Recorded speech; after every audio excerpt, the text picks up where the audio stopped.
We have looked for it deep in the Amazonian jungle. We've followed South America's most dangerous rivers to the continent's most remote mountains. El Dorado, a lost city brimming with riches. A place said to be made of gold. Over the centuries, the myth has evolved, and theories on its location have changed. To discover it, thousands of adventurers have faced the most hostile places in South America. What could be more logical than a dense, dangerous, and almost impenetrable jungle to safeguard a legendary and fabulous treasure? Where do the first mentions of El Dorado arise? And what do they refer to?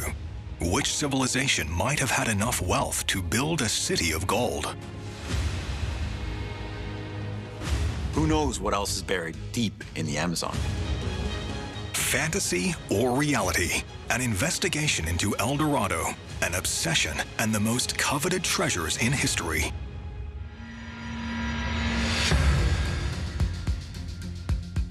El Dorado, or the Golden One. It's the name given to a place hidden somewhere in South America that's said to be made of gold. A mythical city that gave rise to one of the bloodiest treasure hunts in history. This legend originated in 16th century Colombia. Even today, 500 years later, in Bogota, the country's capital, the existence of El Dorado is still the subject of many theories.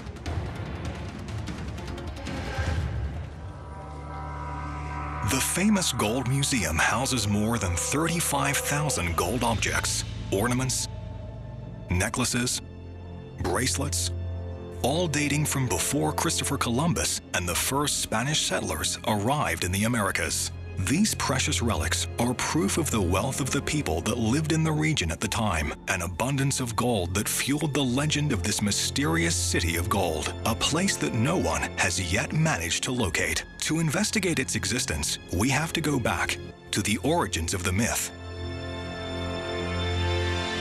Christophe Colomb a besoin d'argent pour financer son premier voyage vers les Indes.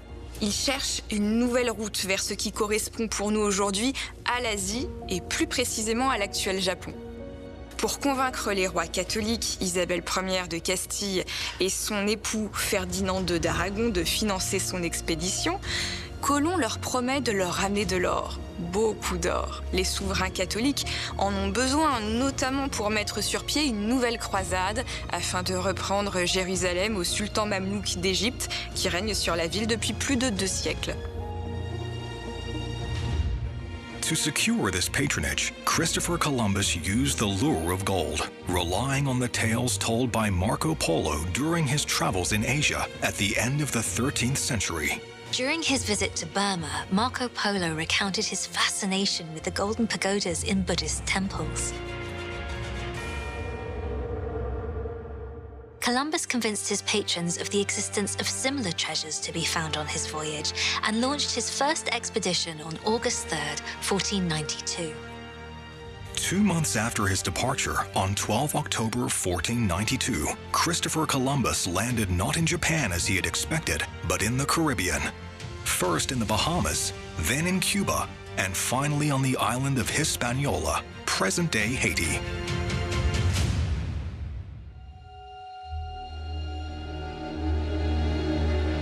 He looked for gold immediately, but found only a few gold mines with very limited yields. Undaunted, he was convinced that great sources of gold existed. He just had to keep looking.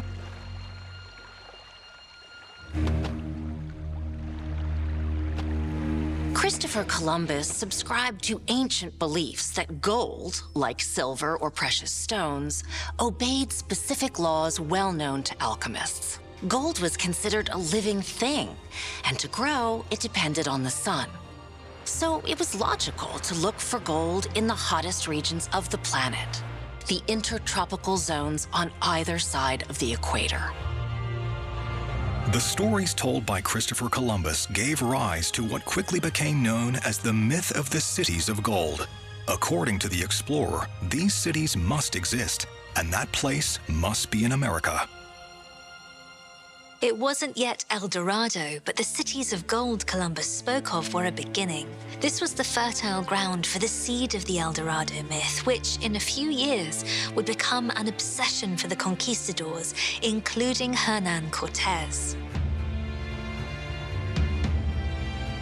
Almost 30 years after Christopher Columbus's expedition, and still on behalf of the Spanish crown, Hernan Cortez set off in search of new riches that were increasingly coveted in Europe.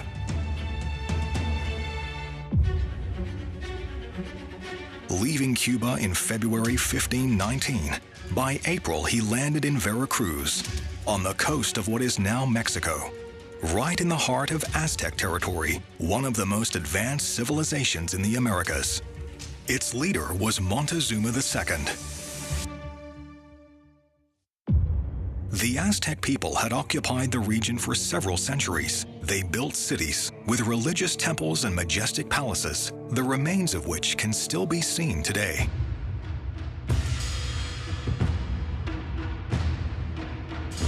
The capital of the empire was called Tenochtitlan, which is now Mexico City. Hernan Cortez and his men arrived there in November 1519.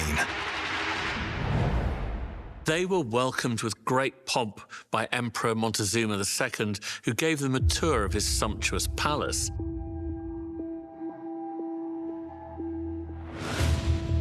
During their visit to the palace, the conquistadors were captivated by one room in particular. This episode is recounted by Bernal Diaz de Castillo, a traveling companion of Hernan Cortez. Cortez and some of his captains went in first, and they saw such a number of jewels and slabs and plates of gold that they were quite carried away and did not know what to say. It was the first time that the Spanish had been confronted with such a large quantity of gold in the New World. And according to the only existing accounts of the Spaniards' arrival in Aztec territory, Hernan Cortez and his men were soon obsessed with this treasure of Emperor Montezuma II.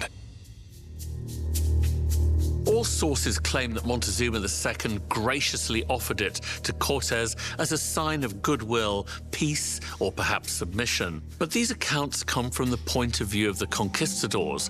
One thing is certain, the situation quickly deteriorated. While the first contacts between the Aztecs and the conquistadors were friendly, curiosity soon gave way to mistrust, and war soon followed. In the spring of 1521, after several months of fierce fighting, the city of Tenochtitlan fell to the Spanish invaders, precipitating the end of the Aztec Empire. It was a bloody period during which the booty that Hernan Cortez is said to have recovered simply vanished. Even today, the mystery of this disappearance remains unsolved. After Hernan Cortez's expedition to the Aztec Empire in Central America, Francisco Pizarro, another famous conquistador, was taken in by the myth and began a quest further south. Setting out from Panama in 1532, he landed in what is now Peru and entered Inca territory, which was now one of the largest kingdoms in America. It stretched over 3,500 kilometers down the Pacific coast and 800 kilometers across the Andean mountain range. Pizarro and his men decided to carry out a surprise attack on the town of Cajamarca, one of the largest Inca cities in the region.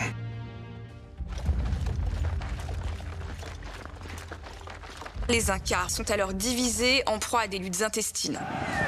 Pizarro profite de la situation et avec moins de 200 mercenaires, il parvient à capturer l'empereur Inca Atahualpa lors d'une embuscade qui a lieu le 16 novembre de la même année.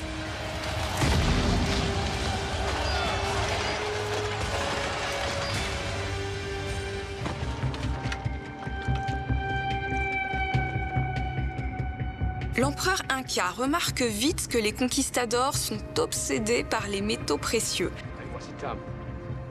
Alors, en échange de sa liberté, il propose de leur payer une rançon faramineuse. The episode is recounted by the Spanish historian Gonzalo Fernández de Oviedo in his work on the history of the conquest of the Americas. He said that he would give the gold contained in a room that was 22 feet long and 17 feet wide, and that he would have it filled up to a white line drawn with lime that was halfway up, that he would fill this room twice with silver, and that he would keep his promise within 2 months.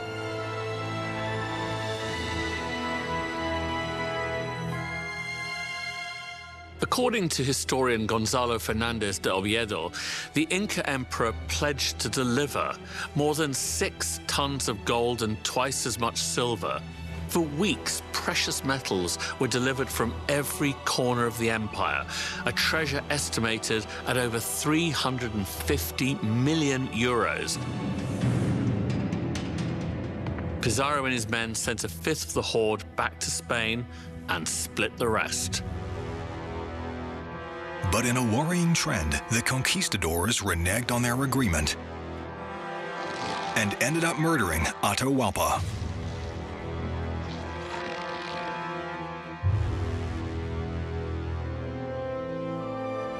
And the treasure they recover in Cajamarca will prove to them just how rich the region is. Their thirst for gold has not been sated. They are now more convinced that the region could well be home to the famous El Dorado. In November 1533, they reached Cuzco, one of the oldest Inca cities located in the south of present-day Peru. Once again, Pizarro and his men were struck by the riches of the Inca, especially the literally dazzling Temple of the Sun. The most sacred site of the empire, dedicated to the sun god Inti, was considered to be the center of the world.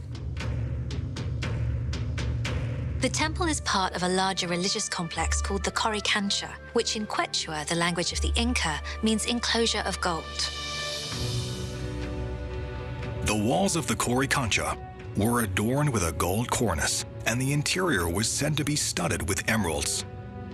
In this sanctuary dedicated to the greatest Incan divinities, the buildings glistened with 1,000 lights. Their walls, both inside and out, were covered with 700 sheets of gold. A large gold disc was centrally located and reflected the sun's rays.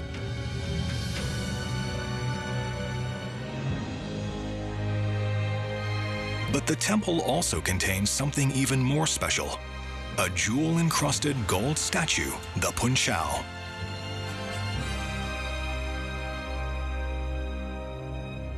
The Punchao, which can mean daylight or dawn, was one of the most important Inca idols. It represents their supreme deity, the sun god Inti. From his royal headband stream rays of sunlight, and from his body, lions symbolize humanity, the world of the living, and snakes symbolize the afterlife, the world of the dead.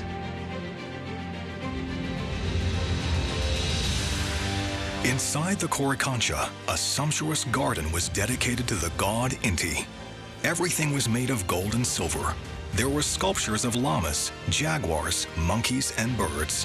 There were jars encrusted with precious stones, all set in the middle of a cornfield.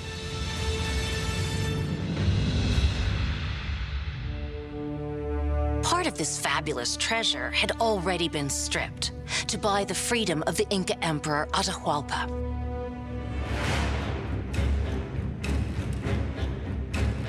When Pizarro and his men arrived in Cusco, they plundered what remained and desecrated the mummies of the Inca emperors.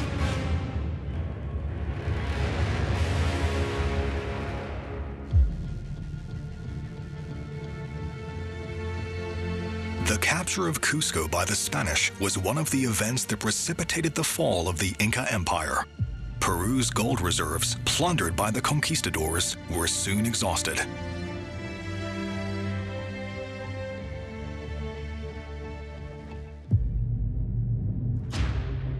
And it was around this same time that a new legend began to circulate to the north of the Inca territory among the conquistadors stationed in Quito, the capital of what is now Ecuador. In his book, the historian Gonzalo Fernández de Oviedo recounts that the conquistadors had heard that in the dense forests around Bogotá, in what is now Colombia, there was a man called El Dorado, the Golden One, a king who was permanently covered in gold.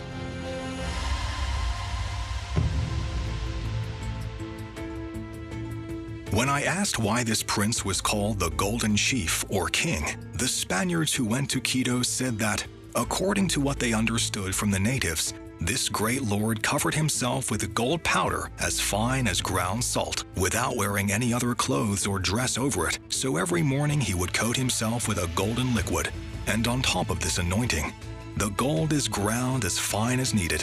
His whole person is covered in gold from the soles of his feet to his head, and shines like a piece of gold worked by the hand of a great craftsman. I think that if this chief uses this, he must have rich mines with this quality of gold. At the time, the legend was enough to make the conquistadors dream. And again, they decided to launch an expedition to find this city of gold that still evaded them.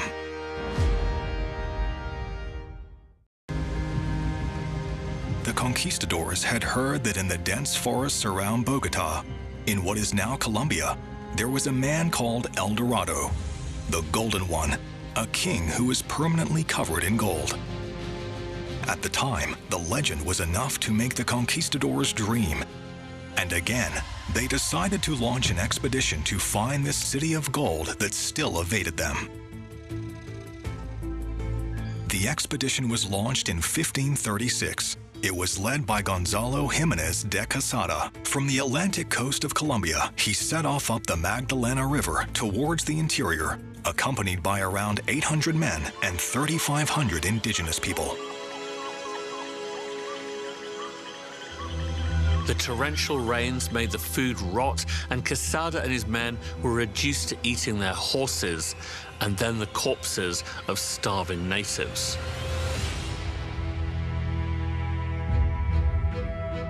One year later, only 179 of the 800 Spaniards involved in the expedition managed to reach the Colombian highlands. Near present-day Bogotá, the survivors entered a territory inhabited by the Chibcas, also known as Muiscas, a region where gold seems to flow freely. The Muiscas were living in central Colombia, on the eastern branch of the Andes mountain range. Far less well-known than the Aztec, Maya, or Inca civilizations, the Muisca were nevertheless a very prosperous civilization. For almost 1,000 years, they flourished between the 7th and 17th centuries CE. For the Muiscas, gold wasn't a currency. It had no economic value, only religious significance. The Muiscas reserved gold for their gods. And since the gods are everywhere, the Muiscas put gold everywhere. This astounded the conquistadors, who assumed the Muiscas had access to vast stores of it. An object found in 1969 and preserved in Bogotá's Gold Museum seems to make the link with the legend of the famous El Dorado, the Golden King sought by the conquistadors. This unique piece has been dubbed the Muisca Raft. This artifact, made between 11th and 16th centuries, is a true work of art. A closer look reveals 11 figures standing on what appears to be a raft, hence the name of this work. The most important figure is in the center. Clearly taller and wearing elaborate jewelry, the others seem to be his entourage. He is certainly a cacique, the tribal chief. On their arrival in Muisca territory, the conquistadors also learned of the existence of a ritual, some details of which seem to correspond to the accounts given in Gonzalo Fernández de Oviedo's book on the Golden King.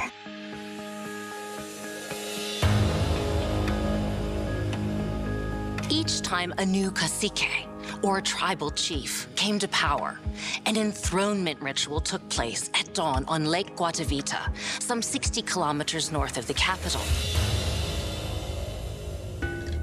This ceremony is recounted in detail by the 17th century Spanish chronicler Juan Rodriguez Fraile, who lived in the Bogota region for several years.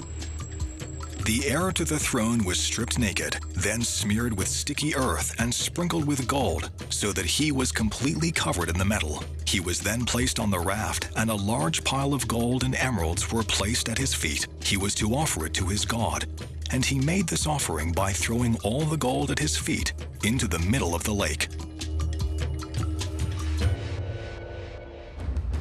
When he reached the middle of the lake at sunrise and light illuminated his golden body, he would plunge in while offerings to this water-dwelling god were thrown in after him, including large quantities of gold. Could El Dorado be a man and not a place? At the time, these stories of men covered in gold aroused the curiosity of the greedy conquistadors. They tried to dig up the bottom of the lake in search of the treasures that had been thrown into the water during the Muiscas ceremonies.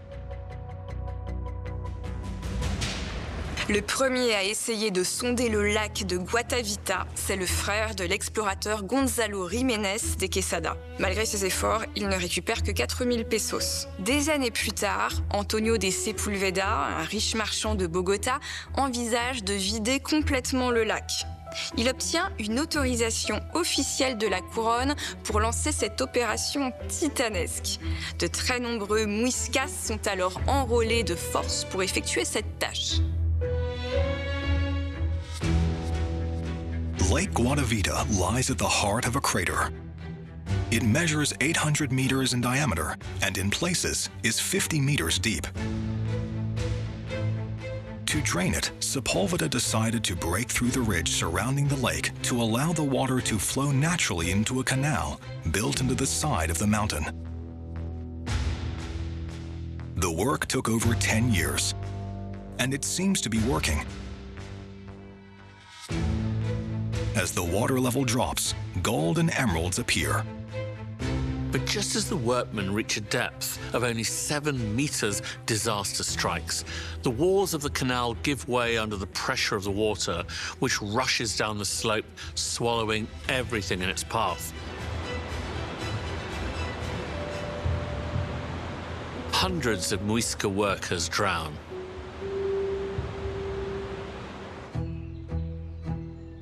The remains of this tragic episode can still be seen today in a hollow on the ridge surrounding the lake.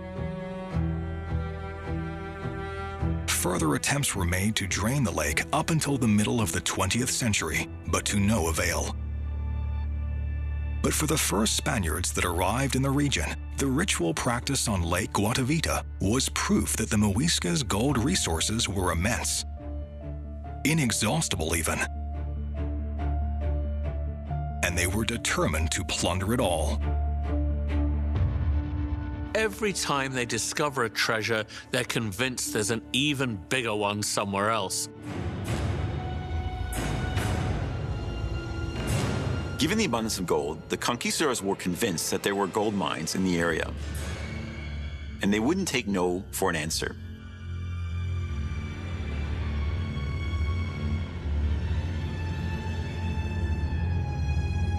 In the space of a few decades, the conquistadors' insatiable quest for wealth brought the civilization to its knees. In addition to pillaging, massacring, and raping, they imported diseases. And despite the sacrifices and years of searching, the conquistadors never found the gold mines from which the riches of the Muiscas were extracted. There was a simple reason for this.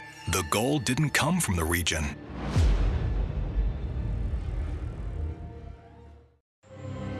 Despite the sacrifices and years of searching, the conquistadors never found the gold mines from which the riches of the Muiscas were extracted. There was a simple reason for this. The gold didn't come from the region. The gold had been traded for their salt, their real treasure. You can live without gold, but not without salt. And the Muiscas had a monopoly on it, exchanging it for gold to honor their gods. The conquistadors did not find El Dorado in Muisca territory. The Spanish then turned their attention to another region west of the Pacific coast. A previously unexplored territory, which could also be full of unsuspected riches, and perhaps home to the famous El Dorado that everyone hopes to discover.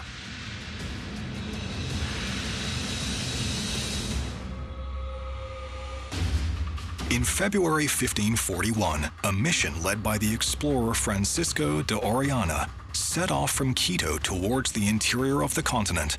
The men managed to cross the Andes amidst extreme conditions and reach the Napo River.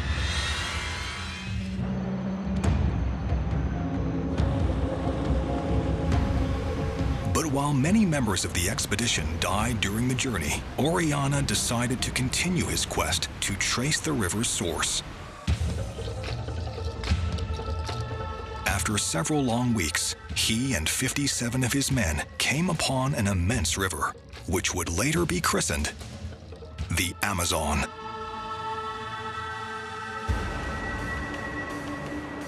Their journey was to continue for many long months, but these gold-hungry adventurers managed to cross this hostile and totally unknown environment. After traveling 4,800 kilometers, the few remaining survivors finally reached the Atlantic Ocean on the 24th of August, 1542. They became the first Europeans to traverse the South American continent from west to east. The lure of gold was proving a powerful motivator. In the heart of the Amazon rainforest, Orellana claims to have come across a population that lived in large fortified cities and practiced agriculture.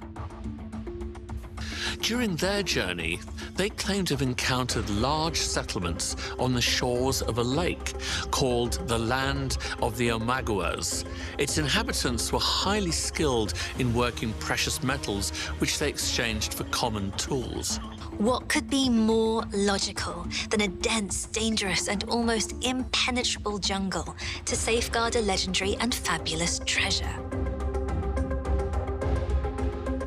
The Amazon rainforest quickly became a new obsession. En 1560, le Pérou est une vice-royauté de l'Empire colonial espagnol. Le vice-roi du Pérou confie à Pedro de Ursúa le soin de mener à bien cette nouvelle expédition. Officiellement, il est mandaté par le vice-roi du Pérou pour agrandir le domaine de la couronne. Officieusement, il s'agit bien de trouver enfin l'Eldorado en se basant sur les récits d'Orellana. After building boats to sail upriver, Governor Ursúa and his men embarked on the Rio Marañón on September 26, 1560. But trouble followed. Ursúa was authoritarian, to say the least, ignored the opinions of his men, worked them mercilessly, so trouble was definitely brewing. Murders between companions, lost boats, mutiny. In the heart of the Amazon rainforest, the expedition quickly turns into a fiasco. Governor Pedro de Ursúa is murdered by his own men, who end up killing each other. And not a single discovery will be recorded during the course of the adventure. The quest for El Dorado will continue the darkest passions of the conquistadors. After searching for El Dorado in Aztec territory, within the vast Inca Empire, on the high plateau of Colombia, occupied by the Muiscas, or in the heart of the Amazon rainforest among the Omaguas, European adventurers now turned their attention to another region that was yet to give up all its secrets, the Guyanan Plateau. This immense area covers western Venezuela and the territories that would later become Guyana, Suriname, and French Guiana.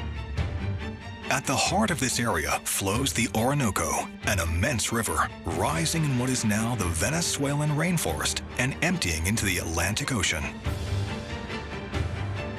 Au début du XVIIe siècle, le plateau des Guyanes est une région encore largement inexplorée et donc très mystérieuse. Rares sont ceux qui ont osé s'aventurer sur ce territoire. Les Espagnols se désintéressent alors de la Guyane et les Hollandais, les Français et les Anglais vont en profiter.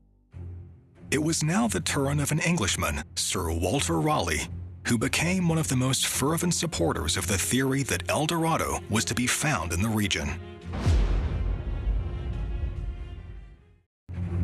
It was now the turn of an Englishman, Sir Walter Raleigh, who became one of the most fervent supporters of the theory that El Dorado was to be found in the Guianan Plateau.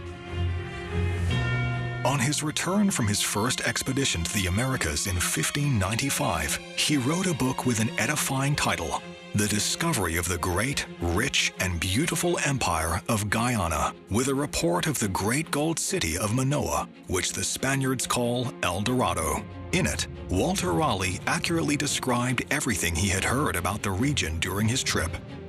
And as I have been assured by such of the Spaniards as have seen Manoa, the imperial city of Guyana, which the Spaniards call El Dorado, that for the greatness, for the riches, and for the excellent seat is far exceedeth any of the world, at least of so much of the world as is known to the Spanish nation. It is founded upon a lake of salt water of 200 leagues long, like unto Caspian seam. Like many before him, he needed to convince the British Crown to entrust him with the mission of discovering Manoa and the lake called Paramay, around which El Dorado is said to lie. And by fanning the flames of greed, Sir Walter Raleigh will achieve his goal. In 1616, the Crown of England commissioned Walter Raleigh to explore the Orinoco River between Venezuela and Guyana in search of gold. By now, the Spanish attempts to find El Dorado were well known in England, and interest in the resources of the American continent was growing. But Raleigh was warned not to provoke a war with Spain.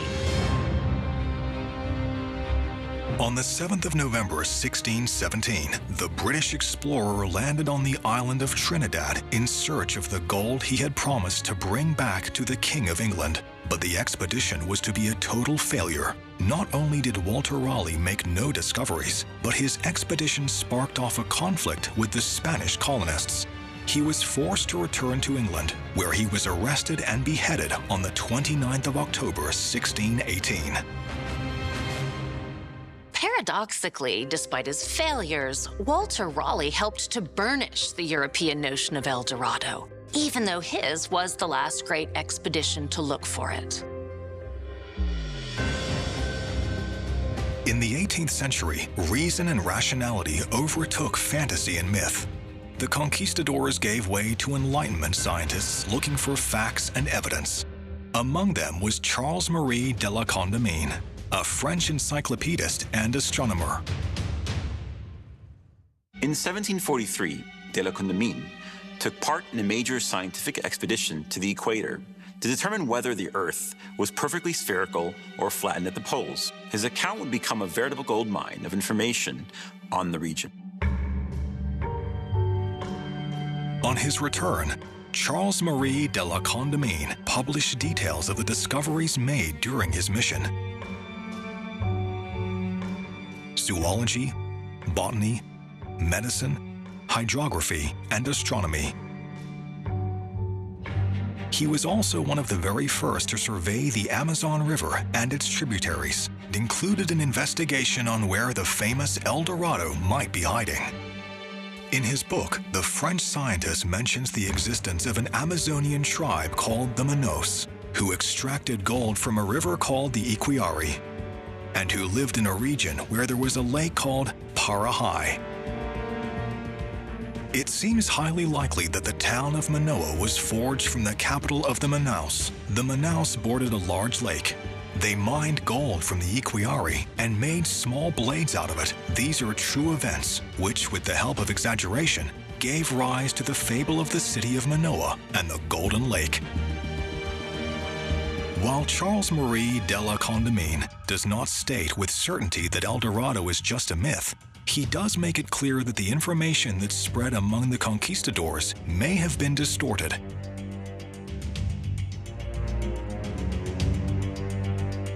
In his view, El Dorado was the product of European greed combined with the mischief of the Amazon's indigenous peoples, who, to avoid being massacred, sometimes led the Europeans on a nice little boat trip, dangling the promise of El Dorado in front of them.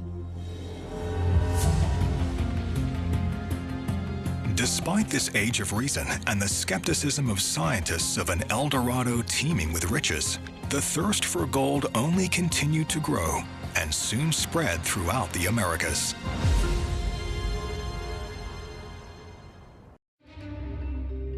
South America was abundant with veins of gold that seekers would rediscover centuries later. Until 1820, before the discovery of other major gold deposits around the world, Brazilian gold accounted for nearly 80% of world production. From the very end of the 19th century, and especially in the 20th, new magnetic methods revealed numerous gold mines in South America. Many are in Mexico and Peru. This is hardly surprising, given that the Aztecs and Incas reigned in these two territories. Archaeological digs and analysis of the gold objects reveal that the Incas most certainly exploited some gold mines in the Andes as early as the second half of the 15th century, just before the conquistadors arrived. Many explorers continued to believe in the existence of lost cities containing fabulous treasures. And in 1839, the discovery of a mysterious document in the archives of the National Library of Brazil relaunched this age-old investigation. Its name, Manuscript 512. This 10-page text, whose author is unknown, recounts how in 1753, Portuguese gold seekers discovered a lost city in the middle of the Amazon rainforest in what is now the province of Bahia. It describes the city's architecture as reminiscent of the Greco-Roman cities of antiquity, with their triple arches, obelisks, and statues of men wearing laurel wreaths. The author of the manuscript gives a detailed description of the abandoned town and recounts what the Portuguese gold diggers discovered there. There is a river beside the square, and after following it, the group reaches a collection of mine shafts where they find rocks encrusted with silver and undeciphered inscriptions. They test the ground near the river, looking for traces of gold, which they find in abundance. The authenticity of this manuscript has been the subject of much debate among scholars and cannot be considered a reliable historical source. Its unknown author and picturesque writing style raises a lot of questions. Some think it could be a variation on the myth of El Dorado. Nevertheless, naive adventurers and greedy fortune hunters will always believe the story. In 1925, the British explorer Percy Fawcett, one of the greatest explorers of the 20th century, was convinced he could find the abandoned city mentioned in Manuscript 512, in the heart of the Amazon jungle.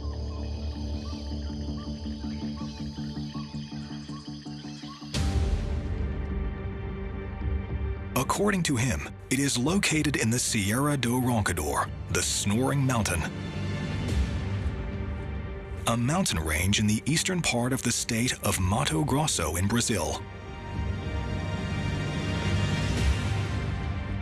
At the source of the Xingu River, in his notes, he refers to it as Z.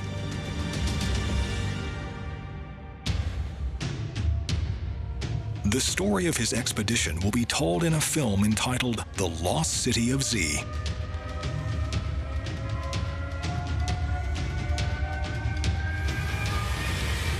But Percy Fawcett never found the lost city and never returned from the jungle.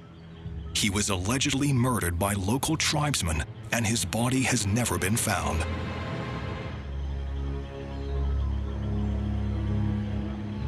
In the decades that followed, other adventurers have tried their luck, all in vain.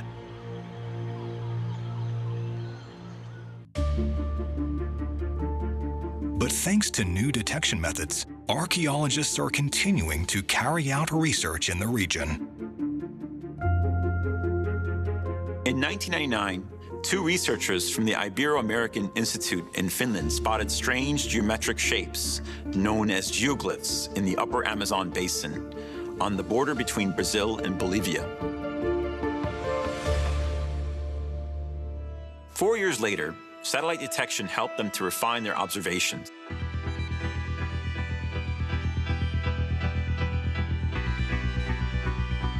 they counted no less than 281 giant geoglyphs stretching over a region of more than 250 kilometers. According to scientists, these are the remains of a gigantic pre-Columbian city that thrived between the 3rd and 13th centuries. The foundations would have been built from networks of trenches 11 meters wide and several meters deep, bounded by 1 meter high embankments. This mysterious city could have housed up to 60,000 inhabitants. By way of comparison, the inhabitants of medieval towns in Europe at that time generally numbered between 5,000 and 10,000. The settlement's precise geometry indicates that they were fine builders. The city also boasted a carefully designed road network. The two researchers believe that more than 2,000 structures remain hidden beneath a thick curtain of jungle. The extraordinarily fertile soil there suggests that the inhabitants could grow rich and diversified crops, one of the hallmarks of great civilizations. In a region further south, on the banks of the river Jinku, archaeologists have uncovered a complex comprising 20 towns and villages. It's the same size as Israel and home up to 50,000 inhabitants. And this may just be the beginning. Who knows what else is buried deep in the Amazon? Recent discoveries in Amazonia prove that our knowledge of the civilizations that developed in America long before the arrival of Europeans is still very much a work in progress, and that many mysteries still lurk in the forests or in the mountains. The myth of El Dorado and the quest for gold and treasure lost to the jungles of America will continue to inspire generations of adventurers for a long time to come.